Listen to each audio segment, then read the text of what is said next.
জামাত সামলাতে হেফাজতকে কাছে টানার কৌশল বিএনপি। মির্জা ফখরুলকে রাষ্ট্রপতি পদে চূড়ান্ত মনোনয়ন দিচ্ছে বিএনপি। রাষ্ট্রপতি নির্বাচনে জামায়াতের প্রার্থী হিসেবে আলোচনায় যারা। বিরোধী দল হাসিনার ভাষায় কথা বলছে বলে জানিয়েছেন মির্জা ফখরুল। দর্শক, এতক্ষণ শুনছিলেন সংবাদ শিরোনাম, এখন জানিয়ে দেব বিস্তারিত সংবাদ। তার আগে অনুরোধ থাকবে ভিডিওটি দেখতে দেখতে সাবস্ক্রাইব করে রাখুন এবং লাইক দিন ও কমেন্ট করে জানিয়ে দিন বাংলাদেশের কোন জেলা থেকে এই সংবাদ শুনছেন এবং দেখছেন। জামাত সামলাতে হেফাজতকে কাছে টানার কৌশল বিএনপির। বিগত সংসদ নির্বাচনে জামায়াতের ইসলামের বিরুদ্ধে এক ধরনের জিহাদ ঘোষণা করেছিল হেফাজতের ইসলাম। এমনকি প্রকাশ্যে বিএনপিকে সমর্থন দেওয়ার পাশাপাশি জামায়াতকে ভোট দেওয়া হারাম বলেও জানিয়েছিল সংগঠনটি। জামায়াত ইস্যুতে হেফাজতের এই অবস্থান বিএনপির জন্য নির্বাচনের বাড়তি সুবিধা এনে দেয়। নির্বাচনের পরও জামায়াত বিরোধী অবস্থান ধরে রেখেছে হেফাজত। এমনকি হেফাজত থেকে নির্বাচনে জামায়াত জোটে যাওয়ার খেলাফতের মজলিস নেতা মামুনুল হক সহ অনেক সিনিয়র নেতাকে সংগঠনে নিষ্ক্রিয় করে দেওয়া হয়। এটি বিএনপি হেফাজতকে আরও কাছাকাছি এনে দেয়। নানা ইস্যুতে জামায়াত জোট যখন সরকার বিরোধী আন্দোলন গড়ে তোলার চেষ্টা করেছে, তখন হেফাজতকে আরও কাছে টানছে বিএনপি। এটিকে অবশ্যই জামায়াতকে চাপে রাখার কৌশল হিসেবে দেখছেন দলটির নেতাকর্মীরা। আজ রবিবার দিনব্যাপী চট্টগ্রাম সফর করবেন প্রধানমন্ত্রী তারেক রহমান। মাতারবাড়ি গভীর সমুদ্র বন্দর, কয়লা বিদ্যুৎ কেন্দ্র পরিদর্শন, চট্টগ্রাম বন্যা দুর্গত এলাকায় ক্ষতিগ্রস্তদের পুনর্বাসন এবং দলীয় একটি সভায় অংশ নেবেন তিনি। তার এই সফরের সব ছাপিয়ে দেশের চলমান পরিস্থিতিতে আলোচনায় কেন্দ্রবিন্দুতে পরিণত হয়েছে হেফাজতের আমির শাহ আল্লামা মুহিবুল্লাহ বাবুনগরীর সঙ্গে সৌজন্য সাক্ষাৎকারের বিষয়টি। আজ দুপুর 2টায় ফটিকছড়ি আল জামিয়াতুল ইসলামিয়া আজিজুল উলুম বাবুনগর মাদ্রাসায় তাদের এই সাক্ষাৎ হবে। মুহিবুল্লাহ বাবুনগরী দীর্ঘদিন ধরে মাদ্রাসাটি মুহতামিম পদের দায়িত্ব পালন করেছেন। মাদ্রাসাটি থেকে হেফাজতের কার্যক্রম ও পরিচালনা করেন তিনি। হাটহাজারী ওই মাদ্রাসায় যাবেন প্রধানমন্ত্রী। সেখানে চিরসমিহিত হেফাজতের প্রতিষ্ঠাতা আল্লামা শাহ আলম শরীফ কবরও জিয়ারত করবেন তিনি। প্রধানমন্ত্রীর সঙ্গে সাক্ষাৎকারে হেফাজতের নেতাকর্মীর বিরুদ্ধে দায়েরকৃত যেসব মামলা এখনও প্রত্যাহার করা হয়নি, সেগুলো প্রত্যাহার চাইবেন মুহিবুল্লাহ বাবুনগরী। একই সঙ্গে ধর্মীয় ইস্যুতে হেফাজতকে গুরুত্ব দেওয়া এবং কওমি মাদ্রাসা। মির্জা ফখরুলকে রাষ্ট্রপতি পদে চূড়ান্ত মনোনয়ন দিচ্ছে বিএনপি। রাষ্ট্রপতি হিসেবে বিএনপির মহাসচিব মির্জা ফখরুল ইসলাম আলমগীরকে মনোনয়ন দেওয়ার সিদ্ধান্ত নিয়েছেন দলটির চেয়ারম্যান ও প্রধানমন্ত্রী তারেক রহমান। রবিবার 9 আগস্ট বিএনপির এক জ্যেষ্ঠ নেতা এ তথ্য জানিয়েছেন। ওই নেতা বলেন, মির্জা ফখরুলের নাম চূড়ান্তের বিষয়টি মোটামুটি নিশ্চিত করেছেন দলীয় চেয়ারম্যান।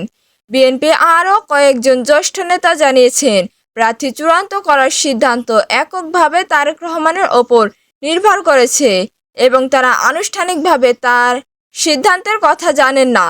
তবে প্রধানমন্ত্রীর ঘনিষ্ঠ একজন নেতা নিশ্চিত করেছেন ফখরুলকে রাষ্ট্রপতি পদে নির্বাচিত করা হয়েছে। এর মধ্যে রাষ্ট্রপতি নির্বাচনের আনুষ্ঠানিক প্রস্তুতি শুরু করেছে বিএনপি। রবিবার সকালে নির্বাচন কমিশন থেকে 2টি মনোনয়নপত্র সংগ্রহ করেছে দলটি। বিএনপির ভাইস চেয়ারম্যান ও জাতীয় সংসদের চিফ হুইপ নুরুল ইসলাম মনির এবং সিনিয়র যুগ্ম মহাসচিব রুহুল কবির রিজভী আগারগাঁওয়ের নির্বাচন কমিশনের প্রধান কার্যালয়ে রিটার্নিং কর্মকর্তা দপ্তর থেকে মনোনয়নপত্র সংগ্রহ করেন। এর আগে বিএনপি জাতীয় স্থায়ী কমিটি দলীয় রাষ্ট্রপতি প্রার্থী বাছাইয়ের দায়িত্ব তারেক রহমানকে দেয়। জাতীয় সংসদে বিএনপির সংখ্যাগরিষ্ঠতা থাকায় দলীয় মনোনীত প্রার্থী রাষ্ট্রপতি নির্বাচিত হওয়ার সম্ভাবনাই সবচেয়ে বেশি। নির্বাচন কমিশন আগামী 20 আগস্ট রাষ্ট্রপতি নির্বাচনের তারিখ নির্ধারণ করেছে। প্রয়োজন হলে ওই দিন জাতীয় সংসদে দুপুর 2টা থেকে বিকাল 5টা পর্যন্ত ভোট গ্রহণ হবে। তবে মির্জা ফখরুল একমাত্র বৈধ প্রার্থী হলে সংসদে ভোটের প্রয়োজন হবে না। সেই ক্ষেত্রে তাকে বিনা প্রতিদ্বন্দ্বিতায় রাষ্ট্রপতি নির্বাচনে জামায়াতের প্রার্থী হিসেবে আলোচনায় যারা। দেশে 23তম রাষ্ট্রপতি নির্বাচনে অংশ নেওয়ার সিদ্ধান্ত নিয়েছে বাংলাদেশ জামায়াতের ইসলামী। তবে রাষ্ট্রপতি পদে দলটি প্রার্থী কে হবেন তা এখনো চূড়ান্ত হয়নি। আজ রবিবার 9 আগস্ট জোট শরিকদের সঙ্গে বৈঠকের পর এ বিষয়ে সিদ্ধান্ত নেওয়া হতে পারে। শনিবার রাতে রাজধানীতে জামায়াতের কেন্দ্রীয় নির্বাহী পরিষদের বৈঠকে রাষ্ট্রপতি নির্বাচনে অংশ নেওয়ার সিদ্ধান্ত হয়। বৈঠকে সভাপতিত্ব করেন দলটির আমির ও বিরোধী দলীয় নেতা ডক্টর শফিকুর রহমান। জানা গেছে, রাষ্ট্রপতি পদে প্রার্থী হিসেবে জামায়াতের নায়েবের আমির doctor Syed Abdullah Mohammad Taher, secretary general Mia Golam Parwar এবং জোটের শরিক এলডিপি চেয়ারম্যান কর্নেল অব অলি আহমেদের নাম আলোচনায় রয়েছে। এর বাইরে অন্তর্বর্তী সরকারের দায়িত্বে থাকা কোনো ব্যক্তির নামও প্রস্তাব করা হতে পারে বলে আলোচনায় আছে। রবিবার বেলা 11:30টায় রাজধানী মিন্টো রোডের বিরোধী দলীয় নেতা বাসভবনে জোটের শরিকদের সঙ্গে বৈঠক করবেন জামায়াতের দায়িত্বশীল নেতারা। ওই বৈঠকে শরিকদের মতামতের ভিত্তিতে রাষ্ট্রপতি পদে জোটের প্রার্থী চূড়ান্ত করা হতে পারে। জামায়াতের ওই জোটের নেতারা মনে করেছেন, সংসদের সদস্যদের ভোটে রাষ্ট্রপতি নির্বাচিত হওয়ার বর্তমান সংসদের সংখ্যাগরিষ্ঠতার কারণে নির্বাচনের ফল অনেকটাই নির্ধারিত। জাতীয় সংসদ নির্বাচনে বিএনপি 300 আসনের মধ্যে 221টি আসন পাওয়া দলটি যে প্রার্থী দেবে তাই নির্বাচিত হওয়ার সম্ভাবনাই বেশি। এরপরও রাষ্ট্রপতি নির্বাচনে প্রার্থী দেওয়াকে গণতান্ত্রিক চর্চার অংশ হিসেবে দেখছেন জামায়াত। দলটির নেতারা বলেছেন, রাষ্ট্রপতি নির্বাচনে অংশ নেওয়ার মধ্য দিয়ে দেশের গণতান্ত্রিক চর্চাকে আরও গতিশীল করার পাশাপাশি একটি রাজনৈতিক নজির সৃষ্টি করতে চায় জামায়াত। সংসদীয় গণতন্ত্র পুনঃপ্রবর্তনের পর 1991 সালে সর্বশেষ বিরোধী দল থেকে রাষ্ট্রপতি পদে বিরোধী দল হাসিনার ভাষায় কথা বলছে বলে জানিয়েছে মির্জা ফখরুল।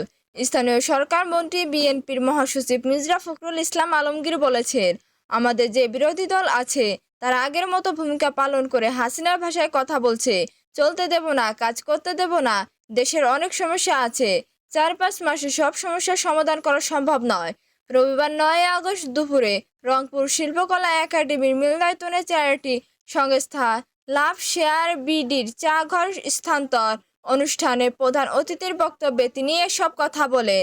বিরোধী দলকে গণতন্ত্রের ভাষায় কথা বলার আহ্বান জানিয়ে মির্জা ফখরুল বলেন, জনগণ আমাদের দেশ পরিচালনার জন্য ম্যান্ডেট দিয়েছে। তারা কথায় কথায় আন্দোলনের হুমকি দেন, রাস্তায় চলে আসেন। গণতন্ত্রের ভাষায় কথা বলার জন্য বিরোধী দলের প্রতি আহ্বান জানায়।